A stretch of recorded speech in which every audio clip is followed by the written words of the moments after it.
My name is Robert Bissonnette. I'm a dermatologist from Montreal, Canada. It's a pleasure to give this talk about treatment of atopic dermatitis involving the face. This is my disclosure slide. It's important to realize how bothersome atopic dermatitis involving the face is for patients. In this study, the involvement of head and neck was the most bothersome area in patients with atopic dermatitis. This other study looked at the association between DLQI of more than 10 and severity of atopic dermatitis in the four typical segments of the EASI. The association was strongest for head and neck. What can we do for those patients?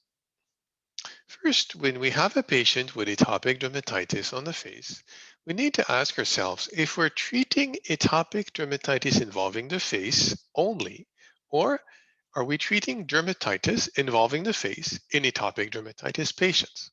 What do I mean? On this slide, you have a list of potential differential diagnoses for atopic dermatitis involving the face. This list includes typical dermatitis or dermatitis diagnoses such as irritant contact dermatitis or allergic contact dermatitis or malassezia seborrheic dermatitis. But it also includes other diseases that are not typically dermatitis, like steroid-induced rosacea. It's important to make a differential diagnosis effort because some of those diseases are Th2 driven, where others are not. In addition, unfortunately, patients often have two or three of these diagnoses at the same time on their face. This is from a recent article in Dermatitis, and I find this very helpful, specifically for training of residents or medical students. It describes the location of the various causes of red face in a patient with atopic dermatitis with a typical morphology. I'll be talking today about the treatment of atopic dermatitis involving the face, as well as head and neck and dermatitis with malassezia. So what do we do with a patient with atopic dermatitis involving the face? The first thing we do is what we do with all patients with atopic dermatitis, which is to listen and to counsel. Counsel on the importance of using emollients, which sometimes in very mild cases is all that is needed. These patients need to avoid irritants. In my experience, some patients have exacerbation with UV exposure and can benefit from UV protection or UV avoidance. In addition, I tend to refer those patients for patch testing. First-line therapy remains in most countries topical corticosteroids. Where I practice, I need to use TCS in order to eventually be able to use more expensive medication if patients fail TCS. Unfortunately, there is only a limited number of studies conducted specifically on efficacy and safety on the face.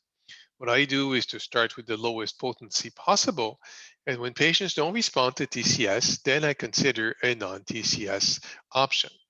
I always question my patients about how they use TCS, specifically quantity, frequency, type used. It's not infrequent that I have a patient who will say, I'm using TCS and they don't work. And then when you probe, you learn that they're using hydrocortisone 0.5% twice a month. So obviously it doesn't work because they're not using enough. Sometimes I find the opposite. I find a patient that misunderstood what I prescribed or what another physician prescribed and is using a potent topical corticosteroid on the face. When TCS don't work, then we need to look at other options. And TCIs have been one of those options for about 20 years now. Pimecrolimus is effective for facial atopic dermatitis. This is one of the best studies conducted on facial atopic dermatitis. 200 patients between 2 and 11 randomized to pimecrolimus or vehicle. And these patients had specifically atopic dermatitis on the face. You see on this graph showing the proportion of patients with clear almost clear that pimecrolimus is effective for facial AD. We also see a few things. First, we see a significant vehicle effect.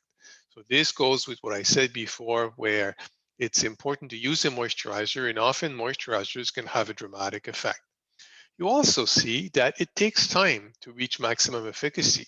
Less than 25% of patients were clear or almost clear after a week, whereas almost 75% were clear or almost clear after 48 days or 6 weeks.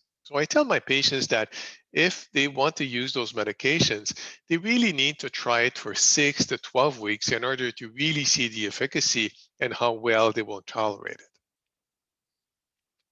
Tacrolimus is also effective. This study is different. It's pooled analysis of 3 phase 3 studies where the focus was on head and neck involvement. So the head and neck easy area, you see on this graph change from baseline in erythema, the vehicle versus the 2 concentrations of tacrolimus on the left for head and neck and on the right for not head and neck. You can clearly see on the neck, on the left, that the efficacy on erythema is very good. On head and neck, the delta, in fact, is larger than the delta for non-head and neck erythema. There was also a head-to-head comparator trial, tacrolimus and fluticasone, again, focusing on the facial area. No real difference between the 2 drugs. However, a higher proportion of patients who had application site adverse events, mostly burning, in the tacrolimus group. This is a well-known effect of the TCIs. This graph shows the proportion of patients complaining of burning sensation according to time. What you see is after a week, specifically if you use the highest concentration, you have a significant decrease, but still 25% of patients will have burning sensation as compared to only 5% after 6 weeks. So it's important for patients to really be patient. And even if it's still burning after a week, they need to be able to do a 4 to 6 weeks to see the real tolerance.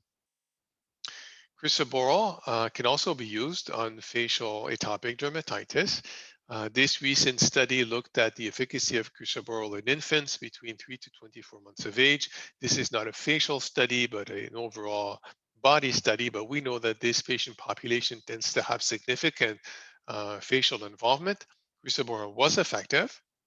And there was application site pain and discomfort reporting in some patients. Crisaborole also, like the TCIs, tend to cause burning and stinging sensation on the face. What can we do to try to decrease this problem or avoid this problem? First, we've learned with time that these drugs are better used when there's control over a flare. They're not the best product to treat a flare. Flares should be treated with TCS, and then the product should be introduced gradually. The tubes could be put in a refrigerator for 15 minutes, maybe less, maybe more, before application. We can tell patients to start by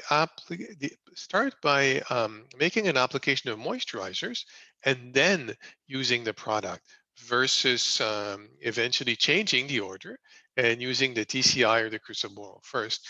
However, this has a disadvantage because depending on how long you wait before the 2 products, you can decrease the efficacy of TCI or crisaborole. And you can mix moisturizer and the various products before application for a few weeks. What about head and neck dermatitis involving malassezia? This has been in the dermatology literature for more than 20 years. We know that some patients with atopic dermatitis will develop an allergic reaction to malassezia. There's a clinical characteristics to those patients, which has been reported in the literature and recently reviewed in this article in pediatric dermatology. So head and neck involvement. Often these patients have only head and neck or predominantly head and neck. Typically, these are patients with either adolescent or adult onset atopic dermatitis, or patients who had atopic dermatitis when they were young, it just went away, and then during adulthood or adolescence, it comes back focusing on the face. Unfortunately, these patients are often refractory to TCS or TCIs. A few images of such patients from this recent publication. A publication showing that these patients tend to have a higher level of anti-malassezia IgE.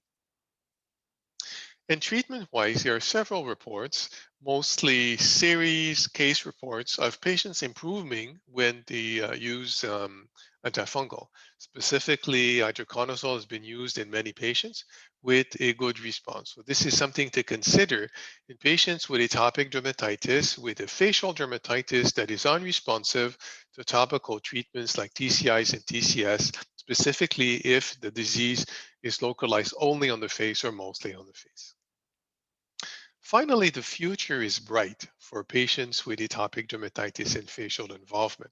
There are numerous products currently in clinical development for atopic dermatitis, some systemic products, some topical products. Among the topical products, there are JAKs that are currently in clinical development, some of them having a fairly large spectrum in terms of which JAKs and ticks they can involve. This could be good in patients who have atopic dermatitis involving the face, but also other dermatoses or other types of dermatitis that are not typically Th2 driven. Thank you.